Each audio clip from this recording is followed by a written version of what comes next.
예, 오늘 설교의 제목이 근심을 털어놓고, 다 함께 차차차가 아니고 근심을 털어놓고 좋은 편을 선택하라. 제가 근심을 내려놓고라고 이렇게 정하려다가 근심을 털어놓고가 뭔가 더 입에 붙어서 제목을 좀 그렇게 정해봤습니다. 예전에 서른도 씨가 그렇게 노래를 불러가지고 제목을 이렇게 잡아봤습니다.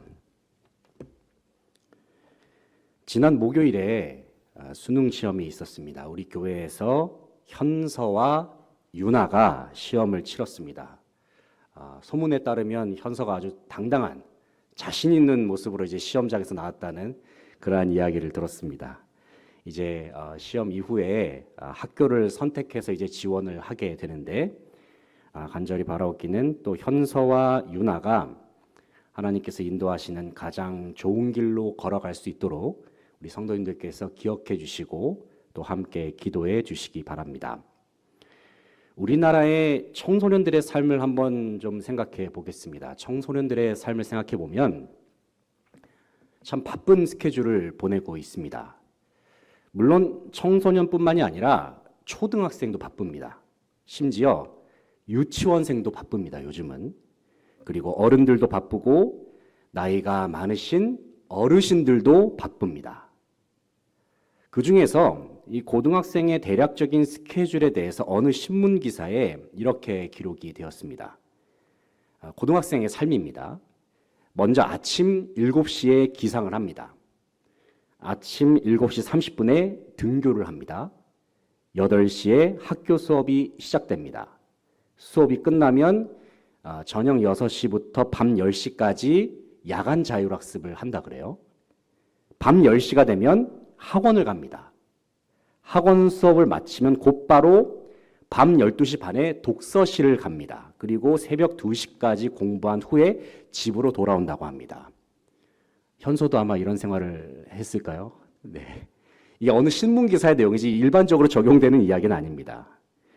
이러한 생활 패턴은 비단 평일뿐만이 아니라 휴일에도 이어진다고 하니까 얼마나 그 삶이 고단할지를 생각해 봅니다. 수험생들뿐만 아니라 기본적으로 우리나라 사람들은 매우 바쁘고 분주하게 살아가고 있습니다. 가깝게는 저와 여러분의 삶만 하더라도 하루에 얼마나 할 일이 많으십니까? 직업을 가지신 성도님들의 경우에는 직장 일을 하시느라 사업을 하시느라 분주합니다. 여기에 가사일까지 함께 감당하시는 경우에는 가정의 다양한 영역들도 함께 돌봐야 하죠. 하지만 분주함도 너무 지속되다 보면 그 분주함도 어느 순간에 중독이 되는 경우가 있습니다. 일을 안 하면 괜히 불안해집니다. 뭔가 하나라도 일을 해야 안심이 됩니다. 그러다 보면 언제부턴가 자신을 돌보지 않고 주변도 돌아보지 않으면서 일에만 몰두하는 경우가 있습니다. 이런 모습을 가진 사람들을 가리켜서 보통은 일중독이라고 말하죠. 분명 하나님께서는 우리로 하여금 일하면서 살 것을 말씀하셨습니다. 그래서 데살로니가 후서 3장 10절을 보면 이런 말씀이 있죠. 누구든지 일하기 싫어하거든 먹지도 말게 하라 말씀하셨습니다. 하지만 동시에 하나님께서는 우리로 하여금 일한 이후에 안식의 시간, 쉼의 시간을 가질 것을 말씀하십니다. 왜냐하면 하나님도 천지를 창조하셨을 때에 6일간 열심히 일하셨다가 제7일째에는 온전히 안식하셨기 때문입니다. 하나님도 쉬셨다는 말입니다. 여러분, 쉼은 참 중요합니다. 왜냐하면 안식의 시간은 우리의 지친 몸과 마음과 영혼을 회복시켜 주기 때문입니다. 그런데 우리가 안식을 가질 때에는 그냥 안식하거나 그냥 쉼의 시간을 가져서는 안 됩니다. 무슨 말씀이냐면 쉴 때 쉬더라도 우리는 주님 안에서 쉬어야 한다는 말입니다. 다시 말해서 주님 안에서 우리는 안식을 취해야 하는 존재, 바로 그러한 존재가 바로 저와 여러분입니다. 오늘이 어떤 날입니까? 오늘은 주일입니다. 주일은 주님의 날이라는 의미가 있습니다. 구약시대 때의 이스라엘 백성들은 하나님께서 안식하신 날을 기념해서 안식일을 지켜왔습니다. 하지만 초대교회가 탄생한 이후에는 예수님께서 부활하신 사건을 기념하는 의미로 주일을 지키기 시작했습니다. 예수님의 부활이 안식일 바로 다음 날, 오늘날로 말하면 무슨 요일일까요? 바로 일요일에 발생했습니다. 예수님께서는 일요일에 부활하셨어요. 그래서 초대교회 때부터 오늘에 이르기까지 모든 교회들은 구약의 안식일이 아니라 일요일을 주님의 날로 지정하면서 예수님의 부활을 기억하는 의미로 하나님께 예배를 드리기 시작했습니다. 다시 말해서 구약의 안식일의 개념은 예수님의 부활을 기념하는 주일의 개념으로 완전히 대체가 되었다는 말입니다. 우리는 주일에 하나님 앞에 나와 예배합니다. 우리는 주일에 예배하는 가운데 살아계신 하나님과의 인격적인 만남의 시간을 갖습니다. 우리는 주님과의 깊은 만남 속에서 하나님께서 허락하시는 진정한 안식과 평안을 누릴 수가 있습니다. 왜냐하면 하나님께서는 주일에 예배하는 모든 예배자들의 심령 속에 직접 찾아가셔서 주님의 손으로 만져주시고 위로하시고 예배하는 가운데 새 힘과 회복을 주시기 때문입니다. 이런 의미에서 주일에 예배를 드리는 것은 어떤 하나의 과업과도 같은 일이 아닙니다. 분명 주일에 우리는 교회에서 많은 봉사와 일을 감당합니다. 하지만 우리가 주일에 모여서 주님의 몸된 교회에서 하나님을 예배하고 봉사하는 일들 속에는 우리에게 쉼과 안식과 회복이 보장되어 있다. 이 사실을 우리는 늘 기억하고 있어야 합니다. 왜냐하면 주일은 모든 성도들에게 진정한 의미에서의 안식일이 되기 때문입니다. 오늘 본 말씀은 누가복음 10장에 기록된 마리아와 마르다의 이야기입니다. 마리아와 마르다는 친자매지간입니다. 윤서와 현서, 이런 거랑 비슷한 거죠. 윤서와 현서가 친자매 아닙니까? 마르다가 언니이고 마리아가 동생입니다. 본문을 읽어보면 마르다는 참 열심히 일합니다. 반면에 마리아는 일하지 않고 주님 곁에만 꼭 붙어 있습니다. 본문의 배경을 설명드리면 이렇습니다. 어느 날 예수님께서 마리아와 마르다가 살고 있는 마을에 찾아오셨습니다. 이 소식을 들은 마르다는 예수님을 자기 집에 초대하기를 원했습니다. 왜 마르다가 주님을 영접하고자 했을까요? 왜냐하면 원래부터 예수님은 마리아와 마르다를 비롯해서 그녀의 오빠인 나사로와도 각별하게 지내셨기 때문입니다. 그렇기 때문에 마르다는 자신의 동네에 예수님께서 오셨다는 소식을 듣고 나서 주님을 한번 극진하게 대접해드리고 싶었습니다. 그래서 주님을 자신의 집으로 초대한 것이죠. 이제 주님이 마리아와 마르다의 집에 오셨습니다. 그리고 주님과 함께 있던 제자들도 함께 집에 들어왔습니다. 한마디로 말해서 한꺼번에 많은 사람들이 집에 손님으로 오게 된 것입니다. 이와 같은 상황 속에서 마르다는 아마 여러 가지 고민을 했을 겁니다. 이 많은 사람들을 어떻게 대접할지 고민을 하기 시작했습니다. 먼저 손님이 오셨으니까 발 씻을 물을 준비해야겠다. 자, 몇 명이지? 1명, 2명, 3명, 4명. 그럼 음식은 한 20인분 정도 혹은 더 많이 이렇게 준비하면 되겠다. 마르다의 머릿속은 무엇을 어떻게 준비해야 하지? 이런 생각으로 매우 복잡해졌습니다. 많은 사람들이 왔으니까 그만큼 많은 양의 음식을 준비해야 합니다. 빵을 만들려면 반죽을 해야 하죠. 야채도 썰어야 합니다. 물도 끓여야 합니다. 요즘처럼 가스레인지가 있는 것도 아니고 장작불로 태워가지고 그렇게 물을 끓였겠죠. 양념도 만들어야 하고 그릇도 세팅해야 합니다. 정말 할 일이 너무나도 많습니다. 바로 이러한 마르다의 상태를 가리켜서 본문 40절은 이런 말로 묘사를 하고 있습니다. 마르다는 준비하는 일이 많아 마음이 분주한지라. 여기서 분주하다라는 말의 원어적 의미가 무엇이냐면 사방에서 잡아당긴다는 의미가 있습니다. 사방에서. 한마디로 말해서 어느 것 하나에도 제대로 집중할 수 없는 상태라는 말입니다. 하지만 그래도 어떡하겠습니까? 마르다는 요리를 해야 합니다. 예수님 누가 초대했어요? 마르다가 초대했잖아요. 그래야 자신이 초대한 예수님과 제자들이 음식을 먹을 수가 있기 때문에 마르다는 열심히 일해야 합니다. 그런데 분주하게 열심히 일을 하고 있는데 뭔가 허전합니다. 왜냐하면 옆에서 함께 도와줘야 하는 동생 마리아가 보이질 않는 겁니다. 아마도 마르다는 이런 생각을 했을 겁니다. 아니 마리아, 얘는 이렇게 바쁠 때 대체 어디 간 거야? 물도 끓여야 하고 반죽도 해야 하고 야채도 썰어야 하고 고기도 삶아야 하고 차도 준비해야 되는데 할 게 너무 많은데 답답해. 얘는 대체 어디 간 거야? 이렇게 마르다가 생각했던 것 같습니다. 그래서 마르다는 자신을 도와주지 않는 동생을 찾으려고 집안 구석구석을 돌아다닙니다. 그런데 글쎄 마리아가 있던 곳이 어디입니까? 바로 예수님의 바로 옆이었습니다. 정확하게 말하면 주님의 발 아래에 위치해 있었습니다.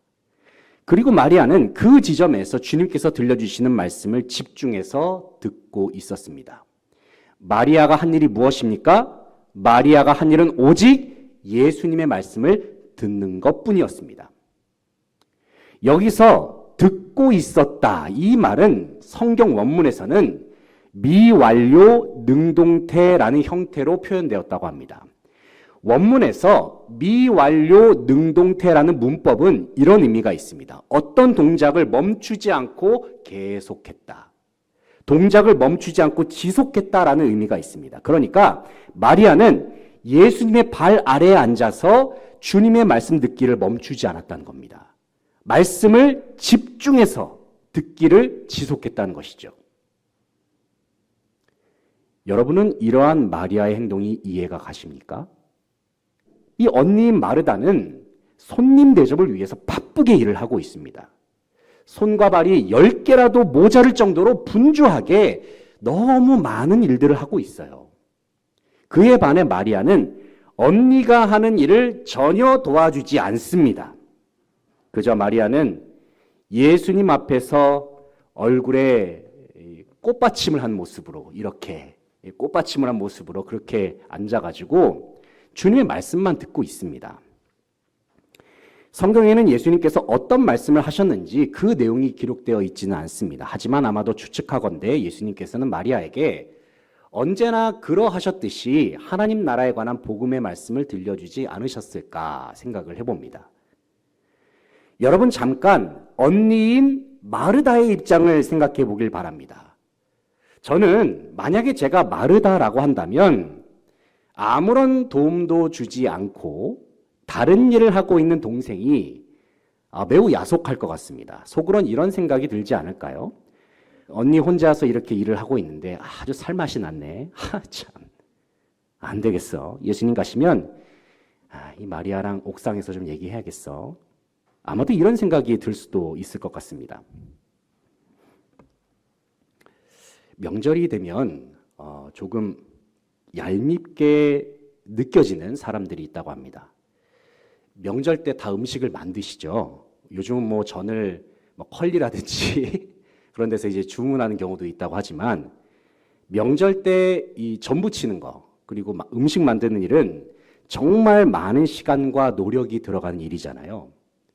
그런데 음식을 만들 때는 꼭 그 자리에 없다가 명절 당일이 됐을 때 밥만 먹으러 와서는 이제 집에 갈 때 이제 락앤락통에 각종 반찬을 챙겨가는 사람들이 있습니다. 전도 가져가고 갈비도 가져가고 잡채도 챙겨가고 국도 담아갑니다. 물론 어쩔 수 없는 경우도 있지만 아무런 수고도 없이 반찬만 싹 가져가 버리면 뭔가 마음이 그렇지 않습니까? 글쎄 제가 이제 그 입장이 완전히 돼보진 않아서 모르겠지만 뭔가 마음이 좀 그럴 것 같습니다. 김장할 때는 어떨까요? 김장은 보통 이제 추운 날씨에 하잖아요. 이 추운 날씨에 김장하는 거 얼마나 고생스러운 일입니까? 이 찬바람에 손을 호호 불어가면서 배추를 썹니다. 소금을 절이고요. 고춧가루와 액젓을 넣어서 각종 양념을 만듭니다. 그리고 열심히 버무리면서 김치를 완성시켰습니다. 그런데 그때 꼭 김치가 다 만들어지고 나서 김장할 때는 코빼기도 비치지 않던 그러한 분이 꼭 김장이 다 끝날 그 타이밍에 도착을 해서는 미리 가져온 락앤닥통을 딱 열어서 완성된 김치를 싸가지고 갑니다. 이처럼 수고도 없이 그냥 본인 먹을 것만 싹 챙겨가는 모습을 보면은 이 또한 마음이 좀 그렇지 않겠습니까? 물론 여기 계시는 우리 수지한성교회 성도님들은 언제나 예수님의 사랑으로 충만하시기 때문에 이런 일 가지고 마음 어려워하시는 분들은 안 계실 줄로 압니다. 그런데 오늘 본문에 나오는 마리아의 모습이 좀 딱 그런 모습입니다. 마치 본문의 마리아의 모습은 아무런 노력 없이 락앤락통에 반찬 담아가고 김장김치 담아가는 그런 모습과 매우 비슷해 보입니다. 예수님 모셨으니까 열심히 주님의 말씀을 듣다가 언니가 음식을 싹 다 만들어버리면 언니 고생했어 하면서 음식만 쫙 이렇게 빼먹을 것 같습니다. 아니나 다를까 본문 속에 묘사된 마르다는 아무것도 일을 안 하고 있는 동생 마리아의 모습을 보면서 마음이 무척 상해 있었습니다. 동생에 대한 원망한 마음이 가득합니다. 이 동시에 이 마리아를 부엌으로 보내주시지 않으시는 예수님께도 야속한 마음을 가지고 있는 것을 볼 수가 있습니다. 그래서 이 마르다가 자기 마음속에 있는 불만을 주님 앞에 이렇게 토로하는 겁니다. 한번 40절 말씀을 같이 한번 읽어볼게요. 40절 시작. 마르다는 준비하는 일이 많아 마음이 분주한지라 예수께 나아가 이르되 주여 내 동생이 나 혼자 일하게 두는 것을 생각하지 아니하시나이까 그를 명하사 나를 도와주라 하소서. 아멘. 마르다가 말합니다. 지금 이렇게 말하는 거예요. 예수님, 지금 저 바쁘게 일하는 거 안 보이세요? 마리아가 지금 한가하게 이러고 있을 시간인가요? 지금 마리아에게 어서 가서 네 언니 좀 도와라. 이렇게 말씀하셔야 하는 게 정상 아닌가요? 이러면서 지금 예수님께 따지고 있는 거예요. 물론 본문에 그려진 상황을 볼 때는 이렇게 불평하는 이 마르다의 심정을 어느 정도는 공감을 할 수 있습니다. 그 누구도 열심히 일한 마르다가 이런 불평을 했다고 해서 쉽게 손가락질하거나 나무랄 사람은 없을 것입니다. 그런데 상식적인 경우라면 당연히 이 마르다를 격려해주고 등도 두드려주면서 다독여주는 것이 정상적인 경우라고 할 수가 있는데 예수님께서 마르다에게 대답하신 내용이 조금은 뜻밖입니다. 어떤 면에서 보면 일방적인 상식에서는 조금은 벗어나는 듯한 그러한 대답을 하시기까지 합니다. 한번 41절, 42절 말씀을 같이 한번 읽어보겠습니다. 41절, 42절 시작. 주께서 대답하여 이르시되 마르다야 마르다야 내가 많은 일로 염려하고 근심하나 몇 가지만 하든지 혹은 한 가지만이라도 족하니라. 마리아는 이 좋은 편을 택하였으니 빼앗기지 아니하리라 하시니라. 아멘. 방금 읽은 구절을 한번 우리말 성경으로도 다시 한번 읽어보겠습니다. 제가 우리말 성경도 준비했는데 화면도 한번 보여주시죠. 한번 화면을 보시고 이 말씀을 우리말 성경으로 한번 읽어보겠습니다. 시작. 주께서 대답하셨습니다. 마르다야 마르다야 너는 많은 일로 염려하며 정신이 없구나. 그러나 꼭 필요한 것은 한 가지뿐이다. 마리아는 좋은 것을 선택했으니 결코 빼앗기지 않을 것이다. 아멘. 41절을 보면 예수님께서 마르다의 이름을 몇 번 부르십니까? 2번 부르시죠. 왜 예수님께서 마르다의 이름을 2번이나 부르셨을까요? 여기서 예수님께서 이름을 2번 부르신 것에는 주님의 여러 가지 마음이 담겨 있습니다. 먼저 주님은 마르다의 수고를 알고 계셨을까요? 모르고 계셨을까요? 주님 당연히 알고 계셨죠. 예수님을 초대한 게 마르다인데 당연히 그 수고를 알고 계셨습니다. 주님은 마르다의 수고에 고마워하셨을까요? 아니면은 당연하게 생각하셨을까요? 당연히 고마워하셨겠죠. 마르다가 주님을 위해서 이렇게 애를 쓰고 있는데 주님은 마르다의 수고에 대해서 고마워하고 계셨습니다. 하지만 한편으로 주님은 열심히 일하는 중에 힘들어하고 주님께 불평하고 원망하는 마르다를 안타까워하고 계셨습니다. 그리고 주님은 마르다를 진심으로 불쌍히 여기고 계셨어요. 왜 주님이 마르다를 안타까워하셨을까요? 왜 마르다를 불쌍히 여기셨을까요? 왜냐하면 마르다는 바쁘게 일하고 또 분주하게 일하는 것 때문에 정작 가장 좋은 것, 제일 중요한 것을 놓치고 있었기 때문입니다. 그렇다면 예수님께서 말씀하시는 가장 좋은 것, 제일 중요한 것은 무엇일까요? 여기에 대한 해답은 마리아의 선택 속에 있습니다. 그렇다면 마리아가 선택한 것이 무엇입니까? 마리아가 선택한 것은 바로 예수님이었습니다. 그래서 마리아는 가장 우선적으로 예수님과의 교제를 선택했습니다. 예수님과 함께 있는 시간을 선택했습니다. 왜냐하면 이 세상 그 어떤 일보다도 주님과 함께 있는 그 시간, 주님과 대화하고 주님과 교제를 나누는 그 시간 자체가 가장 소중하기 때문입니다. 물론 마르다가 주님을 위해서 분주하게 일한 것도 참 귀합니다.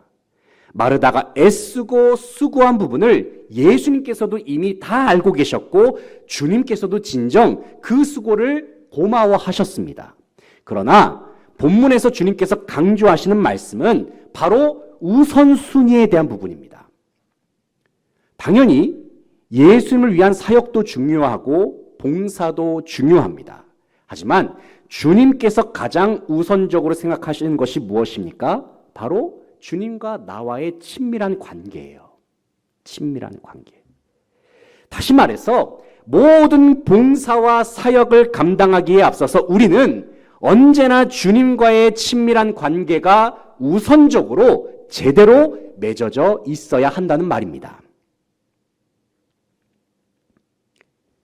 사랑하는 성도 여러분, 이 자리에 함께한 저와 여러분은 특별히 주님의 몸된 교회를 위해서 참으로 많은 사역과 봉사를 감당해 오셨습니다.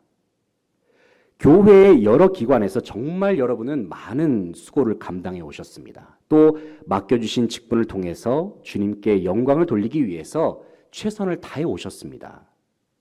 그런데 여러분, 우리는 때때로 분주하게 사역을 감당하는 중에 우리의 이름을 애타는 마음으로 부르시는 주님의 음성을 들을 수 있어야 합니다. 마르다야, 마르다야라고 그녀의 이름을 2번이나 부르셨던 주님께서는 어쩌면 저와 여러분의 이름도 간절한 마음으로 2번, 3번, 아니 그 이상으로 부르고 계시는지도 모릅니다. 왜냐하면 예수님께서는 저와 여러분에게 진정으로 가장 우선적으로 원하시는 것이 무엇입니까? 주님과 나와의 관계예요. 주님과 나와의 사귐입니다. 주님과 나와의 가장 깊은 사랑의 관계를 주님께서는 우리에게 원하시고 계십니다.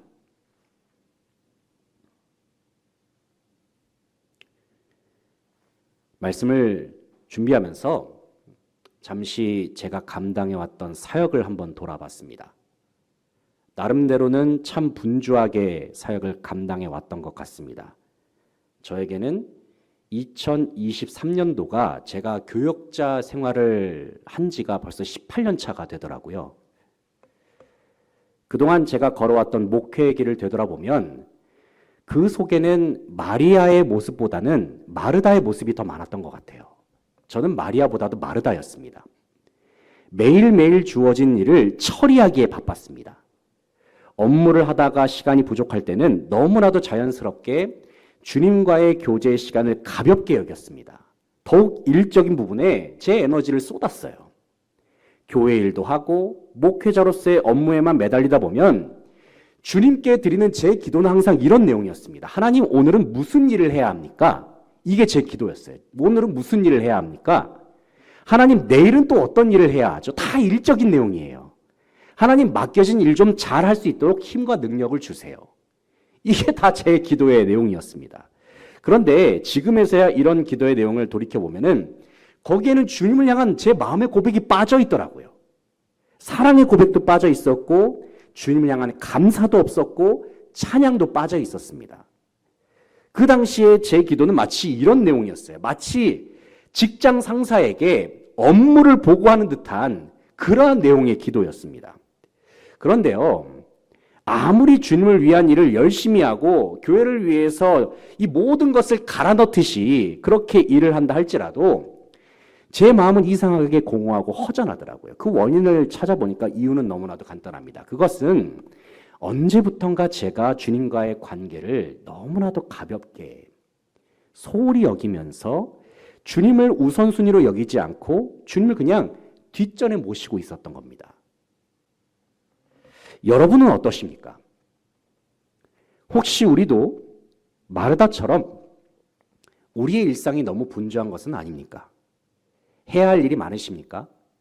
처리할 일이 많으십니까? 인생 속에 해결해야 할 문제도 많으십니까?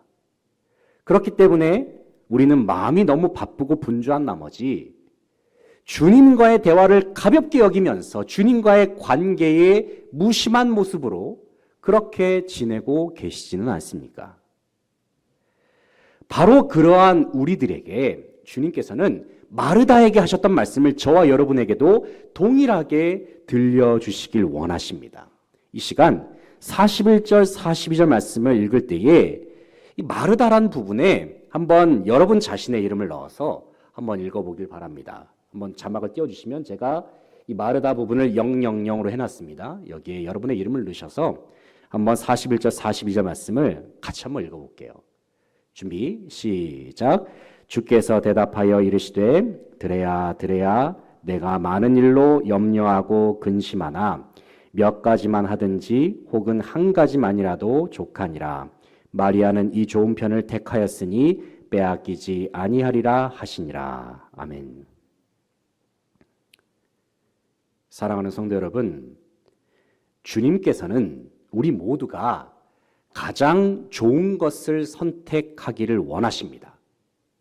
이 세상 그 어떤 것과도 비교할 수 없는 가장 좋은 것, 가장 중요한 것을 선택하기를 원하십니다. 가장 중요한 것이 무엇입니까? 바로 주님이죠. 주님 그 자체가 가장 중요한 것입니다. 주님과의 친밀한 관계, 주님과의 친밀한 교제를 예수님께서는 바로 이 자리에 함께한 저와 여러분에게 원하시고 계십니다. 마리아와 같이 주님과의 관계를 우선순위로 여기시기 바랍니다. 특별히 우리는 주님과의 관계를 위해서 주님을 예배하는 일을 결단코 포기해서는 안 됩니다. 예배를 절대로 가볍게 여겨서는 안 돼요. 예배는 우리가 그때그때 해치워야 하는 그러한 업무와도 같은 일이 아닙니다. 예배 시간은 어떤 시간입니까?